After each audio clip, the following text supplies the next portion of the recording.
Hello guys, this is Rich TV and welcome back to my channel. But before we start the devotion guys, I want to shout out to Pauline Person channel na napunta rito at nag-join sa devotion. Shout out to God Bless Doro Silva Dong TV, Grace Magsayo, Sophia Carillo, Michaela Borita, Yes TV, Connie Blanc, Heart Ponsalan, Francis Laico, Mystified, Bin Loris, Chonko, Pensian Dog, Goldie Last, Bonaturi Balmoria, Luwacoteco, Rian City Crisaga, Jasmine Horomo and Foreman's Work. Shoutout na rin sa mga hindi nakisabay manood sa devotional but still napunta pa rin dito para manood at makinig sa devotional. God bless us all guys.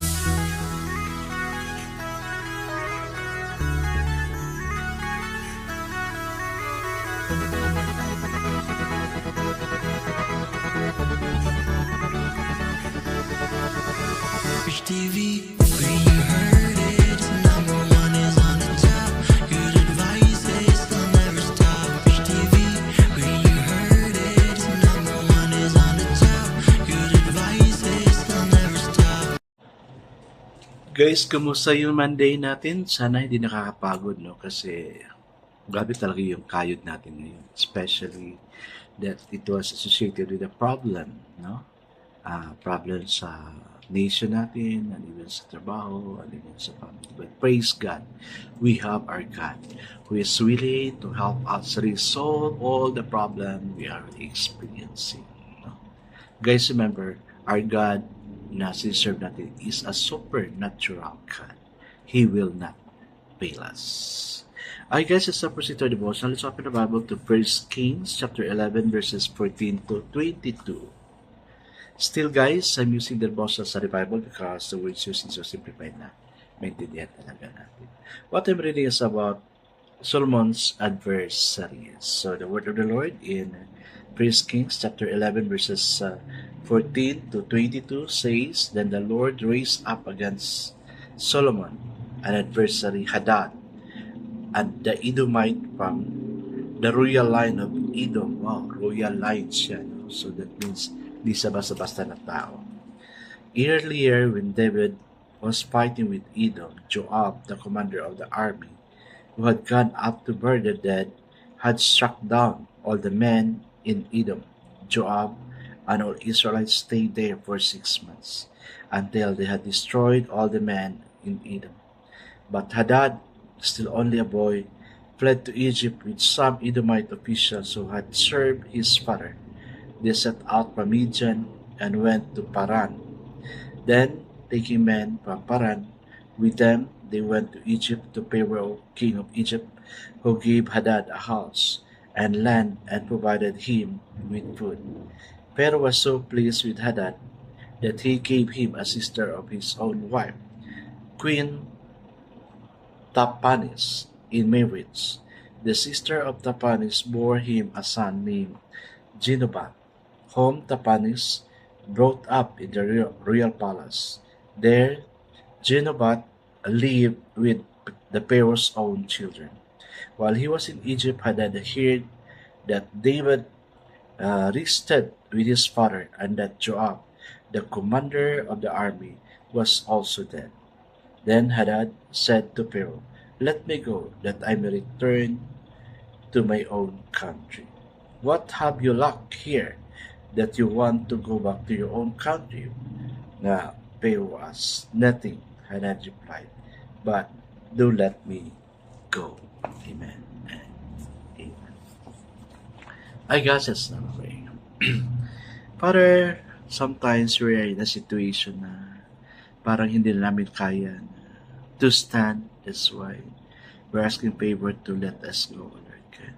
Yes, it happens to us, Lord God. Lord, I pray na sa mga sitwasyon namin, you're going to let us go from the difficult situation we are suffering. Lord, you have promised that you're not going to fail us because you're always with us. Lagi mo kaming sinasamahan, okay? And thank you that you are God, the supernatural God that can do things for us, for your greater glory. Amen and amen. So the focus verse for this evening, guys, is found in First Kings chapter 11 verse 22, it says, Pharaoh said to him, But what have you lacked with me, that behold, you are seeking to go to your own country? And he answered, Nothing. Nevertheless, you must surely let me go. So the title already was for this CD, guys, is Let Me Go. Hadad and the rich young ruler had the same problem. The kingdom of kingdom had trapped them. They both needed metamorphosis of their materialism. Hadad found the answer. His story is vivid and exciting. He had escaped the slaughter of the makes of Edom and fled to of the males of Edom and fled to Egypt. There the Pharaoh took a special liking to him and gave him all the material blessings that Egypt could offer. The sumptuousness of Egyptian society was at his fingertips. Yet, when he learned that his people were leaderless and that God needed him in Edom, he asked the Pharaoh to release him. The rich young ruler could not make the choice. He had conditions in his response to the master. When Jesus discerned that the bind of materialism was upon him, he told him, go sell all he had. He could not do that, and so turned away. The implication of these are for all of us, whether rich or in need. There may be something, someone, some memory, or some uncommitted plans that Jesus would expose and demand we surrender to Him. Amen and amen. Yes, guys, that's true. No, when I was still working as a missionary, well, wala naman nangyayari, no? Pero I just wanted to go to my family. No? I was assigned in Manila that time, at parang hindi pa ako papayagan, but I insisted. Sabi ko sa boss ko, just let me go and I will return. So well, I spent time 2 weeks sa family ko. Siguro na-miss ko lang sila. Kailangan nila ng attention, not my presence, not the material things, because they also have. Minsan, namimiss natin yung pamilya natin, especially if we're working far from home, then we're really looking for ways na makita natin sila. Lalong-lalo na sa sitwasyon, no? Ni, sino ba yun? Hadad. Nakita niya na walang leader yung makasamahan niya, so he asked favor to Pharaoh to just let him go. Minsan, guys, sa buhay natin, ganyan din tayo. We're asking favor. Lord, just let me go. Well, if the intention is good, then God will let you go with provision and everything that you need, particularly meeting the need of your family, so you can focus to the work God had given you or had given us. And I know God will surely bless the plans we have. I guess let's not pray.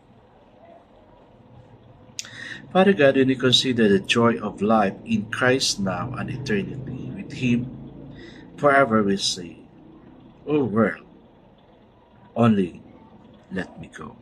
Amen and amen. Yes, guys, let's ask God to let us go. Go out of the problem so we can move on. God bless us always, because I know God surely blesses 10 times better.